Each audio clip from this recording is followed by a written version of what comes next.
partir de agora, Seara Espírita, sua sintonia com a paz. Apresentação, Melissa Tortoriello. Realização, Departamento de Comunicação Social da Aliança Municipal Espírita de Barbacena. No ar, Seara Espírita. Bom dia, querido ouvinte. Começamos mais uma vez nosso programa Seara Espírita, aqui direto da Rádio Correio da Serra, para chegar até seu lar, seu coração, levando um pouco mais da mensagem de Jesus à luz da doutrina espírita. Convidamos vocês para participar então do nosso programa de hoje, que vamos falar sobre desastres naturais coletivos. A gente vê tantas coisas acontecendo no mundo, né? Tantas tragédias, tantas dificuldades, tanto sofrimento. Por que será que isso acontece? Vamos então acompanhar hoje um pouquinho sobre esse assunto baseado no Livro dos Espíritos. Acompanhe com a gente aqui com Geraldo Leburg, falando para a gente um pouco mais sobre esse tema. Convido vocês para fazermos a nossa prece, levarmos nossos pensamentos a Jesus, aos nossos benfeitores espirituais e, acima de tudo, a Deus, nosso Pai. Agradecendo, assim, primeiramente, todas as bênçãos recebidas, todo o amparo do mais alto, toda a oportunidade de crescimento, de evolução que temos a cada dia. E se pudermos rogar algo, rogamos a Deus força, coragem, discernimento, para vencermos os nossos desafios, as nossas lutas diárias, e para assim buscarmos a nossa transformação moral, a nossa transformação espiritual. Mestre Jesus, que seu amor, que a sua paz envolva todo o nosso querido planeta Terra, alcançando em especial aqueles nossos irmãos que mais sofrem, aqueles nossos irmãos que mais necessitam. Seja conosco, Senhor Jesus, hoje e por todo sempre. Que assim seja. Bom, vamos começar hoje o nosso bate-papo com o Geraldo. A gente vai falar hoje sobre desastres naturais coletivos, baseado no Livro dos Espíritos, numa parte 3ª, capítulo 6, que fala para nós, então, sobre a lei de destruição. E aí a gente tem nesse capítulo falando sobre destruição necessária e abusiva, flagelos destruidores, que é o que a gente vai falar hoje, guerras, assassínio, crueldade, duelo, pena de morte. A gente vê a obra espírita, né, as obras básicas, sempre atuais de acordo com as nossas necessidades de estudo, de aprendizado.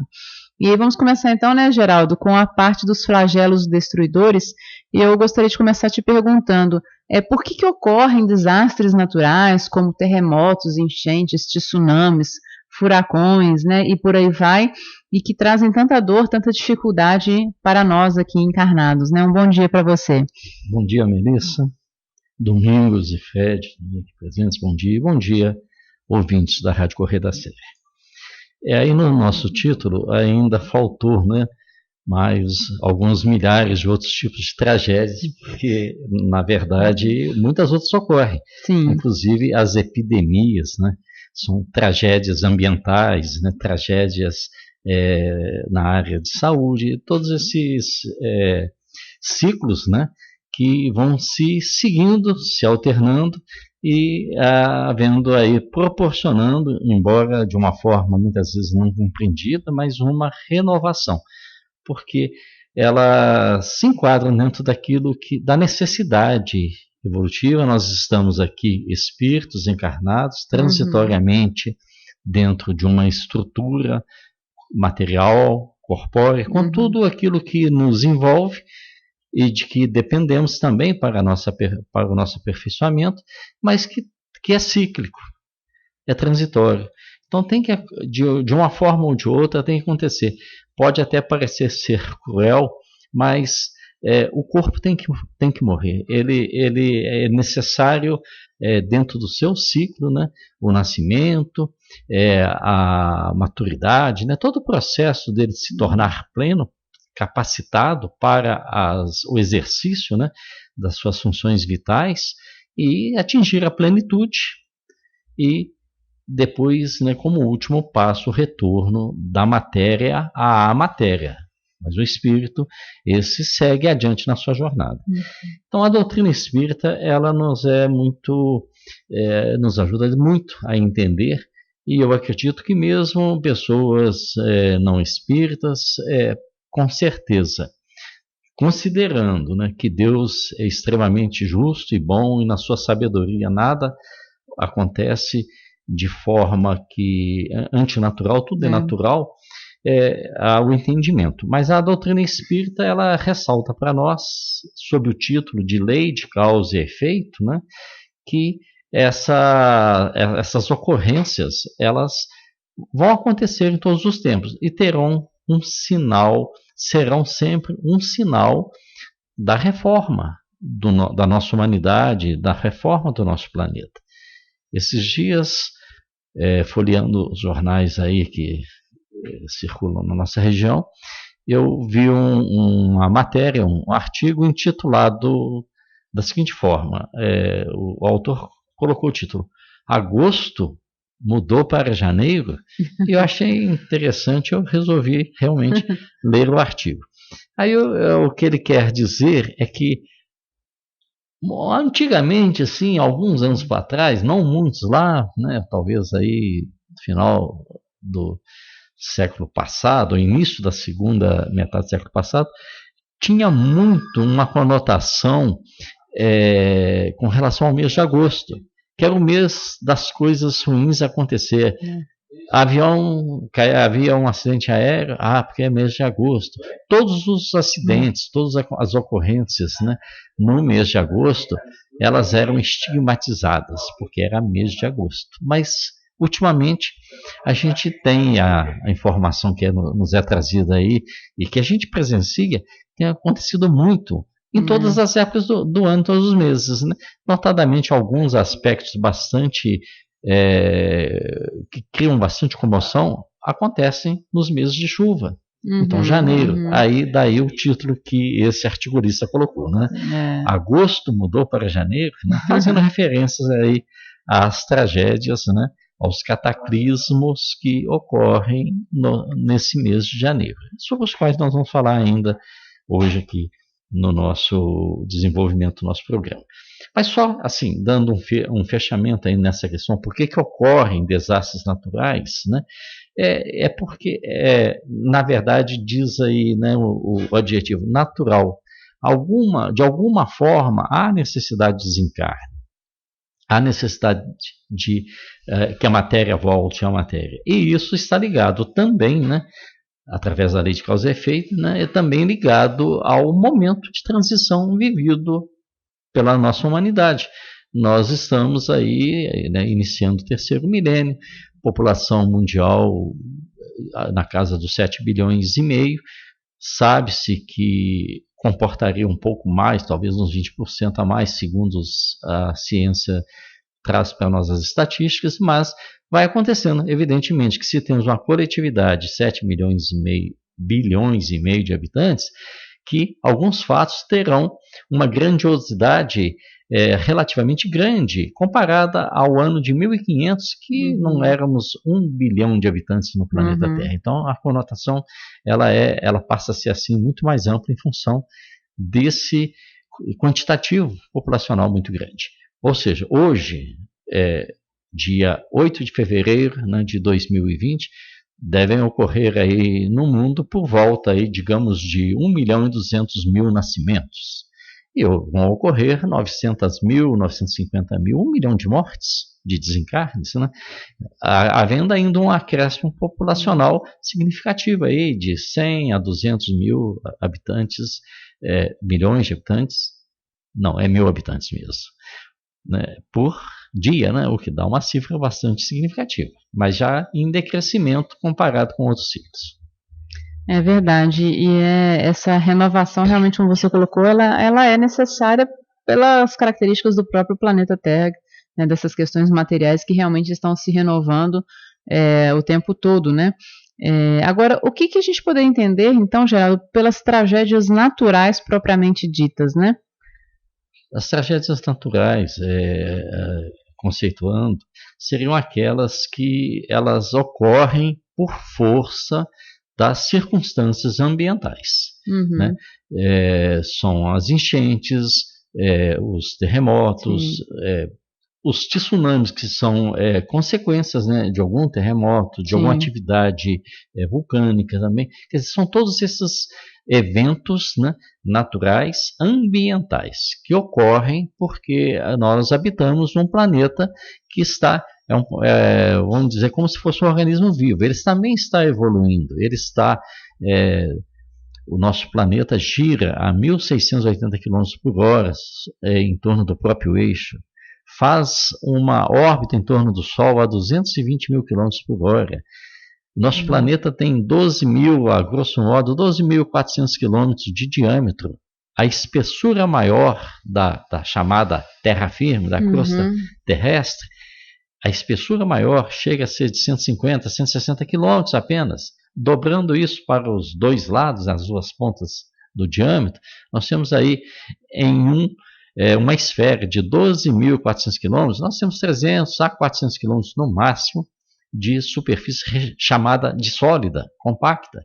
O restante são líquidos, né, em estado de elevadíssima temperatura, o magma, e que em alguns pontos, né, eles rompem essa estrutura. Então, cria uma liberação de energia muito grande, o que provoca as mudanças maiores, né, com relação ao aspecto físico do planeta. As outras questões, também ligadas ao ambiente, elas às vezes estão relacionadas a essa questão propriamente da física do ambiente, mas assim, vamos dizer que agravadas pelo comportamento humano. Ora, nós temos 7 bilhões e meio de indivíduos aqui no planeta Terra. Se considerarmos que para atender a alimentação dessa quantidade de indivíduos, temos também alguns bilhões de animais destinados a fornecer proteína para alimentação e por aí afora. Então, é muito grande esse conjunto, ele é enorme e ele gera consequências, gera reações nesse equilíbrio que o planeta precisa ter. Constrói-se uma grande hidrelétrica. Então, o que acontece? Inunda-se uma área muito grande de água. Forma-se um depósito de água de muitos milhares de metros cúbicos que pesará muitos milhares de toneladas. Haverá naquele ponto uma evaporação muito mais elevada do que antes havia com o curso do rio, do curso d'água que por ali passava. Com essa quantidade de evaporação vai se formar, né, variações de pressão atmosférica e chuvas torrenciais aqui e acolá, ou faltas de chuva também. Mas enfim, olha como nós estamos modificando, né, essa estrutura física do planeta. Então a gente acaba mudando, né, aquele que seria simplesmente uma tragédia natural, nós passamos a contribuir de uma forma bastante grande, desequilibrando esse sistema. E você até citou no início, Geraldo, dessa sua fala, a questão das enchentes, né, dentro desse aspecto dessas tragédias naturais, e a gente vê hoje que muitas das enchentes que acontecem, na verdade, são em virtude da movimentação humana, né? A gente vê Belo Horizonte passando por essa situação trágica, né, nesses últimos meses, a cada ano se agravando mais, mas a gente vê, e aí quando fazem um estudo da cidade, que os rios foram todos canalizados e fechados, né, muitas vezes na parte superior, ou seja, quando vem a água, né, tudo asfaltado, tudo impermeabilizado, essa água vai correr para algum lugar, e aí a gente vê as consequências danosas para os seres humanos da ação do próprio homem, né, então a gente também tem que ver, dentro dessas tragédias que acontecem, a nossa cota de responsabilidade sobre elas também, né? Em alguns casos, como esse que você lembrou aí das enchentes, eu acredito até mesmo que a contribuição nossa, contribuição do uso, né, do solo, ela é talvez a maior parcela. É determinante. Vou dizer que talvez mais da metade, mais de 50%, né? Porque altera-se de forma... eu acredito que não, vamos colocar que não haja algum tipo de planejamento, mas há um mínimo apenas de planejamento para atender a um mínimo de custos para a implantação daquilo que se pretende. E aí o que acontece? Vamos gastar o mínimo possível para ter o maior ganho possível e vamos deixar correr do jeito que está, dali a pouco vem aí a colheita, né? A causa vai gerar o efeito correspondente, né? Nós estamos vivendo aí, né, um período já de um mês e meio, né, vendo o que está acontecendo, principalmente na região metropolitana de Belo Horizonte, em outras cidades também aí do Vale do Rio Doce. Barbacena mesmo, também. A gente tem visto aqui todos os anos, e esse ano está acontecendo com uma intensidade maior, né, os aguaceiros, né? Eu lembro que no ano passado, nessa época, a gente em um programa da Série Espírita, nós abordamos esse tema, né? Na véspera tinha acontecido quase que um dilúvio em Barbacena. Ou seja, no ciclo de 2018-2019, 1 ou 2 aguaceiros aconteceram. No ciclo 2019-2020, eu já perdi a conta. Verdade. Já deve ter tido uns 10 ou 12, né? E alguns pontos bem delicados da topografia de Barbacena estão realmente sofrendo com isso. E é preciso que, passadas as chuvas, né, guardados os guarda-chuvas no armário para uso no próximo ciclo, nós não nos esqueçamos de que providências precisam ser tomadas e que possamos contribuir, muitas vezes até aqueles que ali estão testemunhando as ocorrências, né, registrar isso, que hoje é muito fácil, registrar isso aí num vídeo, olha só como aconteceu, de onde veio a água, o que precisa ser feito, olha, naquele ponto ali era um bueiro que estava ali obstruído, né, vamos cuidar de que ele seja mantido limpo. Então hoje, muitas são as ferramentas que podem ajudar a administrar para que o caos não se instale plenamente. E nós somos personagens que podemos atuar de uma forma intensa nisso aí, para ajudar a resolver esse problema. É verdade. E nós, enquanto individualidades, assim dizendo, né, se nós não jogamos o lixo na rua, se nós não jogamos os móveis nos córregos, como muitos foram retirados recentemente, né, televisões, sofás dentro de córrego, né, se nós não cometemos essas atitudes que vão nos trazer prejuízo, a gente já está ajudando um pouco, né, ou seja, fazendo a nossa parte e solicitando que os órgãos públicos responsáveis também façam a sua parte, mas a gente observa que às vezes falta muito essa ação individual também, né, para que se atinja o coletivo. É não jogar o lixo na rua, colocar o lixo no local certo na hora que o caminhão vai passar para recolher, pequenas atitudes que já minimizam, digamos assim, o impacto dessas situações mais gravosas que a gente vê acontecendo na natureza, né? Agora é interessante a gente falar também, Geraldo, voltando à questão dos flagelos, das tragédias naturais mesmo, propriamente ditas, aquelas que muitas vezes o homem não tem ação ou muito pouca ação, é interessante a gente lembrar que Deus não castiga, né, as suas criaturas, os seus filhos. Deus, a gente sempre fala que é de infinita justiça, amor, bondade, né? Agora, como que a gente pode entender essa questão de que não há um castigo divino, mas por consequência, né, por outro lado, há essas ocorrências graves no mundo, né, todo, e que não isenta nem ricos, nem pobres, nem classe A ou B, ou seja, atinge a todos nós indistintamente. Olha, o nosso planeta é uma escola. Sim. É uma escola no mais amplo sentido que se possa conceituar o termo escola. Então aqui todos nós estamos aprendendo, nós somos aprendizes, né, eternos, e também podemos colocar em prática os conhecimentos já adquiridos, né? Então, nós, às vezes, por um conformismo ou um comodismo, elevamos o nosso pensamento à entidade maior, que denominamos Deus, e acreditamos a ele ou colocamos na conta dele essas ocorrências. Ora, desde o momento em que encarnamos, vamos viver um ciclo que culminará em um momento futuro no desencarne. Isso vai acontecer de qualquer forma, né? Sim. Mas essas tragédias que marcam aí de forma bastante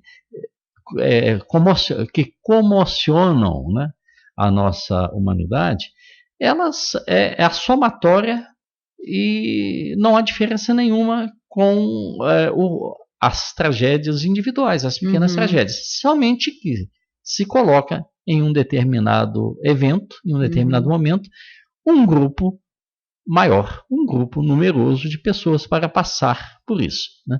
E isso não acontece por acaso, né? Na questão 738 do Livro dos Espíritos, diz que a única diferença considerando essas tragédias, é que maior número de indivíduos, de espíritos desencarnam ao mesmo tempo.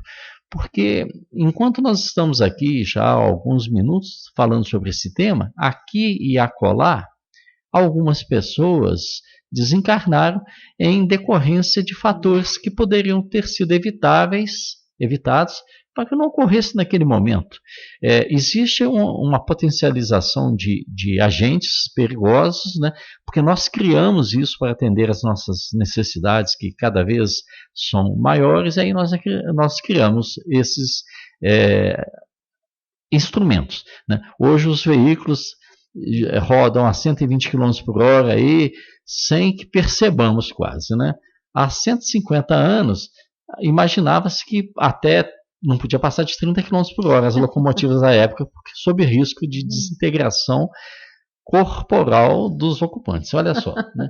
E será que todos nós podemos dirigir e que nossas rodovias estão adequadas para que se possa trafegar numa velocidade igual essa que a gente vê hoje? Não. Nós testemunhamos isso todo dia aí no trânsito, dentro da cidade, fora da cidade, nas estradas, né? Então nós estamos vivendo essa escola fazendo bem ou fazendo mal as lições que precisamos cumprir. Não vamos colocar a culpa nesse ente superior, chamamos de Deus, porque isso é uma ocorrência natural. Nós podemos fazer com que ela seja mais traumática, mais grave ou não, dependendo de como empregamos o nosso livre-arbítrio. O nosso poder de decisão está aí, né?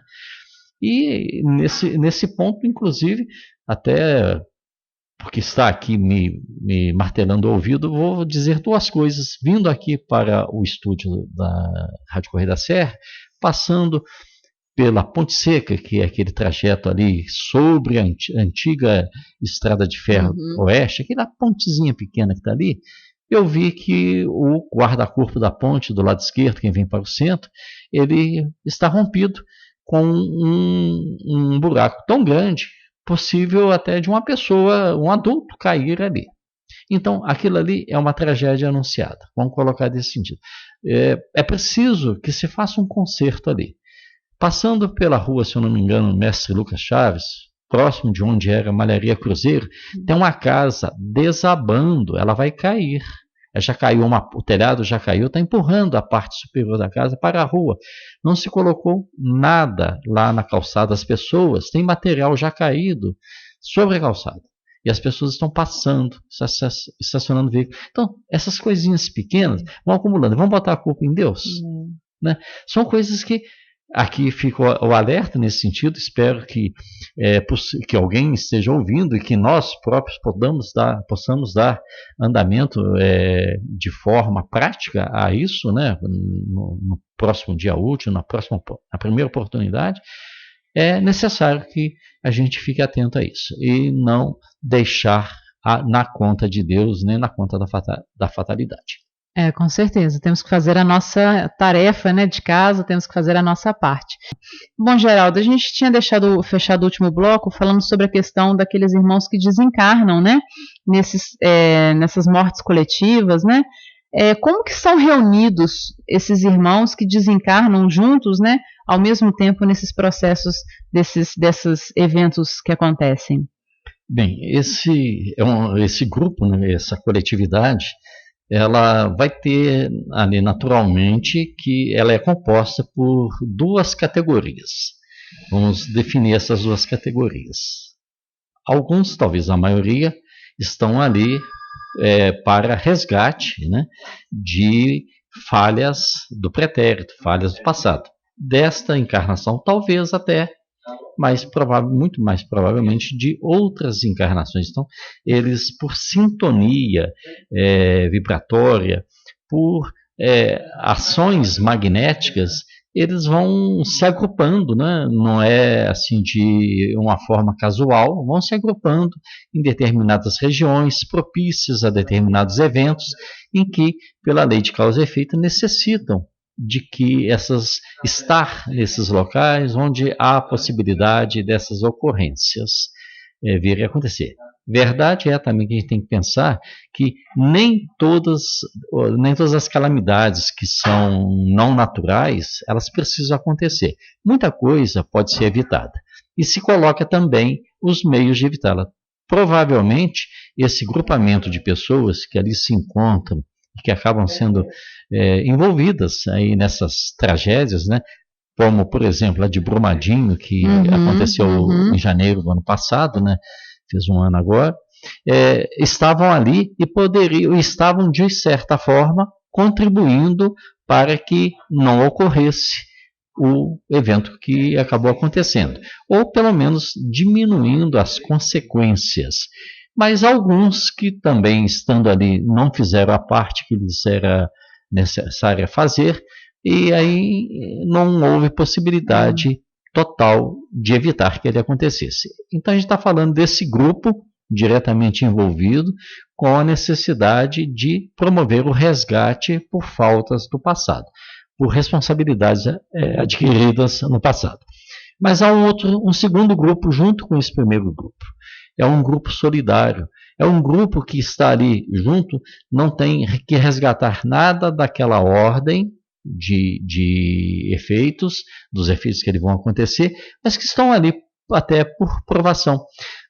Às vezes na condição de familiares, de entes próximos, né, daqueles que fazem parte do primeiro grupo, às vezes não individualmente, estão ali individualmente, não tem nenhuma ligação por afinidade familiar com aqueles que estão ali, mas que se propõe a participar, né, lá na programação reencarnatória, se propõe sabendo que vai a possibilidade da ocorrência dessas catástrofes, ele se propõe a participar porque para ajudar em tudo que for possível, ajudar aqueles que ali estão envolvidos diretamente, né? Os que estão ali por resgate. Então, esse segundo grupo, ele vem muitas vezes acrescentar numericamente, né, um número muito grande de indivíduos ali. E para que esse fenômeno, essa ocorrência, venha a ter uma visibilidade maior, para que comocione de forma mais forte com a humanidade, com todos nós, e possamos sempre pensar, porque evidentemente que tragédia tanto é aquela que tem 7 vítimas, quanto aquela que tem 700 vítimas, né? Mas aquela que tem um número grande de vítimas, ela traz, né, uma comoção muito maior. Então, vou lembrar aqui que provavelmente os ouvintes, todos nós vamos nos lembrar também de quando aconteceu a tragédia de Brumadinho, todas aquelas cenas ali, e a primeira vez que o presidente da empresa responsável pela barragem que rompeu, a primeira vez que ele se pronunciou para os meios de comunicação, a primeira frase que ele disse, o olhar dele era um olhar perdido, um olhar distante, atônito, ele como ser humano estava ali em estado de choque, eu acredito, e ele diz assim, olha, aconteceu da outra vez e nós não aprendemos nada. Ele falou isso de uma forma muito, assim, sofrida. Já aconteceu uma vez e nós não aprendemos nada. Ou seja, havia acontecido em Mariana 3, 4 anos antes e aconteceu de novo ali. Então, ele naquele momento ele expressou, né, o sentimento de culpa ali e de não ter realmente sido de forma diferente. Agora, a gente não está aqui julgando ele, a pessoa em si, não está julgando a empresa, não está julgando os funcionários daquela empresa, mas que todo aquele processo está muito claro que ele pode ser feito de forma diferente. Daqui para frente, tem que se cobrar para que não repita mais esse tipo de operação de extração de minérios da forma que é feita. E que se possa corrigir aqueles que já tendo as barragens sido construídas, que possam ser administradas de forma a que não venham a ocorrer essas novas tragédias, né? Lembrar sempre dessa frase, dessa expressão lá desse presidente dessa empresa. Nós não aprendemos nada, precisamos aprender sim. É verdade, às vezes precisa de uma tragédia como essa, né, de Brumadinho, para que não ocorra tantas outras, né, ou seja, para que a gente realmente se desperte, né, as autoridades, as empresas se despertem para essa realidade, que é possível realmente acontecer uma tragédia como essa e tome as providências cabíveis para que não se repitam em outros lugares, talvez em proporções até muito maiores, né? Como a gente tem aqui situações assim semelhantes nessa região. Agora, por que essas desencarnações, Geraldo, acontecem de forma coletiva? Por que morrer coletivamente?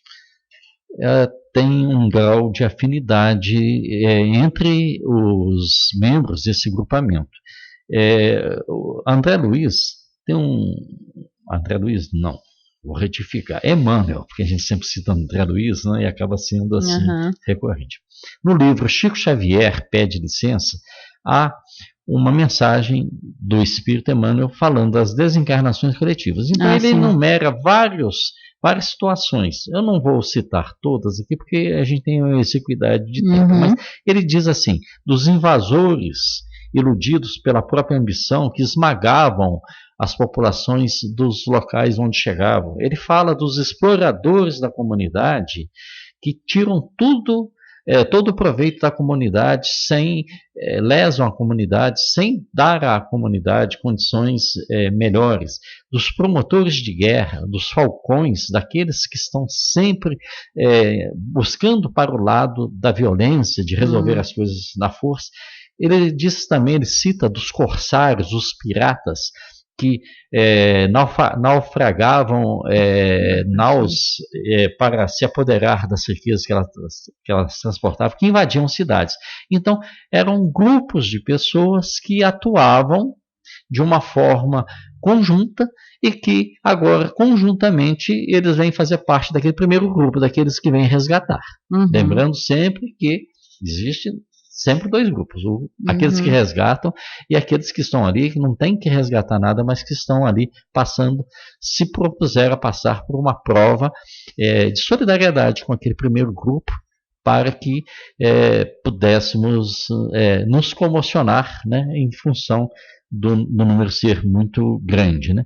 Então, com relação a as ocorrências serem coletivas, né, é porque vem resgatar faltas coletivamente cometidas pelas pessoas, que precisam, então, passar por eventos que são correspondentes às faltas praticadas, para que possam, pelo menos, se não totalmente, mas parcialmente, a maioria creio que totalmente, resgatar as faltas cometidas no passado. Então, daí elas acontecem coletivamente. Ali pode ter pessoas, como aconteceu no tsunami da Indonésia, de várias nacionalidades, de muitos países diferentes. Pessoas que nunca tinham estado, foi a primeira vez que estavam ali na Indonésia. Mas não aconteceu por acaso.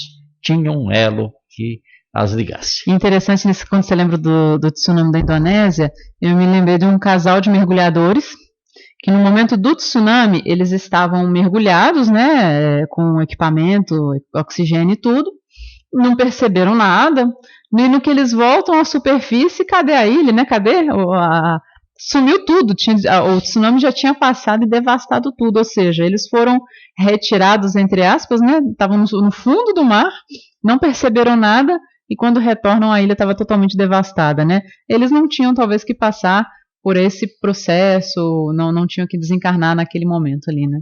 Muitas situações outras são relatadas com relação o que perde o avião, né? E esse também nós vamos abordar aqui a seguir, né? Porque que alguns se salvam, apesar da grande devastação causada por esses fenômenos. Né? Por que isso acontece, né? Alguns vão dizer assim, isso aí não tem explicação. Outros dizem assim, bom, isso é milagre de Deus. E assim tenta-se dar, né, um rótulo a esse ponto ou àquele ponto, né? Mas isso aí, a doutrina espírita diz que isso é lei de causa e efeito. Eles estavam ali, por exemplo, citamos aí o tsunami da Indonésia.